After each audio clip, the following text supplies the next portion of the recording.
Hello my dear students, welcome back. This is your English teacher Himanshi ma'am.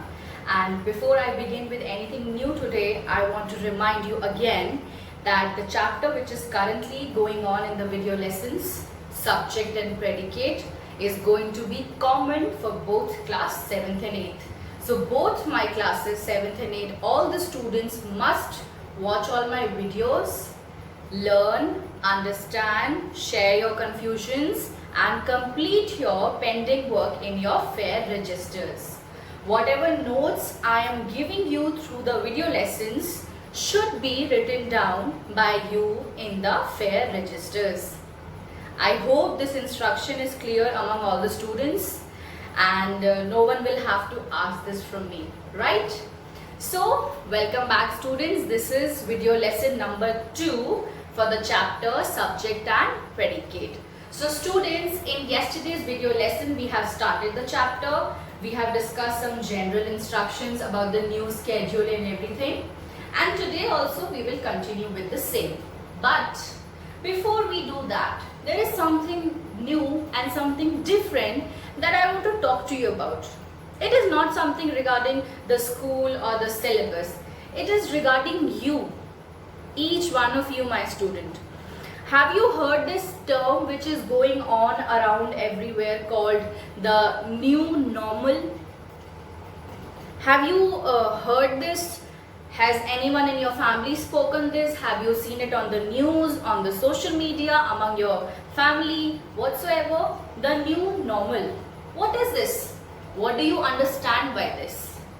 Beta, I am also thinking quite a lot of this with my own self, and from what I have understood is the new normal means the new way of living our lives in between this global pandemic that is going on. I don't want to talk about that. I want to talk about you. I want to talk about how you are dealing with this new normal. Today in the video lesson, in the comment box, I want you all to share with me that since the lockdown, since you and I have been stuck at home, we have faced many new things. We are going through a lot of new experiences. I mean, just a few months ago, we were leading a very ordinary life, always meeting in the classroom, in the school premises, and just communicating there. But now, students, we are having learning and teaching through virtual methods. So I want answers from all of you. I want you all to tell me how you are coping up and dealing with it. Have you come up with any new ways of, studying, understanding, learning? Are you taking help from any particular family member, or you're doing completely by yourself? Because I think in these times, in the new normal life scenario, self-study, studying by your own self without any force, without any instruction, I think that should be the main agenda in your life now. Doing whatever you do by yourself, for yourself. Even me, students, my method of teaching, my concepts of teachings, they have completely changed since all these things are happening. Now I have to meet and communicate with my students only through virtual communication. And it is also a challenge for me, beta. But me and your all other teachers all over the school are attempting different new ways to come up with so that we can support you. But in return, we also request you to support us. So students, without going any further, in today's video lesson, what you are going to do is, in the comment box, you are going to tell me what is new normal for you. How are you dealing with? Have you learned anything new during these times? Have you found any new way of gaining education, learning things in your life?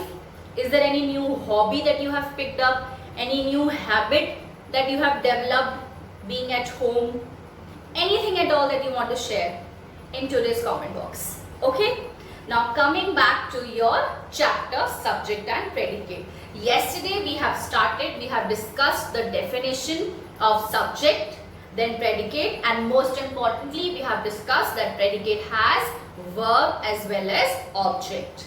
And then I have given you some examples, and and then we have discussed what is direct object, what is indirect object, and I hope it is all clear by now in your minds, and I hope you are also doing your written work side by side.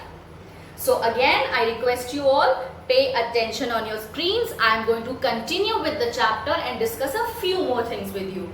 Okay students? Okay, see you there. English Grammar Chapter Subject and Predicate, Class 7th and 8th. Please note down all the details in your fair registers. So students, let us begin by doing the recap. A sentence is made up of two parts, subject and predicate. A predicate has two parts, verb and object. Let us look at this example. The book is made of recycled material.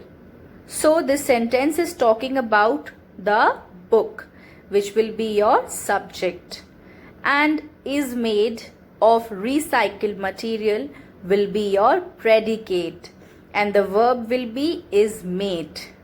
Next example. This letter is written by me. So now students, who is the subject? Subject is me, and the remaining part will be your predicate. Now come to today's discussion. Today we will discuss compound subject and compound predicate. Both my mother and father are engineers.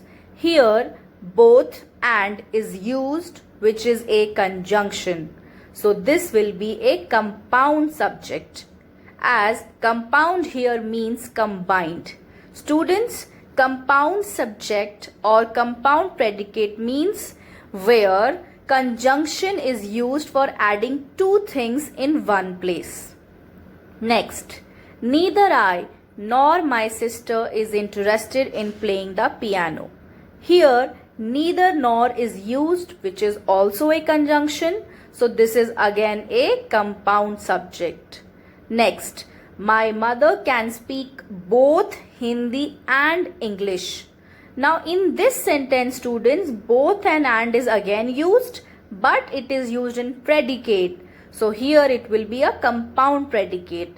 In previous subject it was compound subject. Next, I can play guitar as well as the keyboard. Again conjunction is used, which is as well as, and it is used for making a compound predicate. So students, first you have to learn all about conjunctions to understand this topic better. So students, that is all we are going to discuss today. Look at the home assignment. You can pause the video and note down the question in your fair registers and do the answers yourself, and let me know in the comment section what all you have understood. Again, I am repeating, the home assignment question will be different for both the classes. Okay, well students, this was all for today's video lesson. In today's video lesson, what all have we done? First, I have done the recap of yesterday's topic. Then I have started with predicate, compound subject, compound predicate, and then we have done some examples, and based on that I have given you home assignment number 2, which also is again separate for class 7th and class 8th, just like yesterday. So again today in your fair registers you will note down all the information, and then you will attempt the home assignment question of your respective class. You will not do both the questions, only of your respective class. And students, again it is a request from all of you, click on the like button, share this video with all your classmates, and make sure that each one of you watching it is my subscriber. Okay students, now tomorrow again I will continue with this chapter, and then after that we will meet in the WebEx class. 7th on Monday, 8th on Tuesday. I will see you all, and I hope you remember my instruction for WebEx class. You have to come in the WebEx class with your fair registers and notebooks with you and books, so that we can have a better communication while revising the topic. And don't forget what you have to write in the comment box today. I'll be waiting for all your answers. I'm very curious already. I mean, this video is not even uploaded. Okay students, take care, bye bye, see you all soon.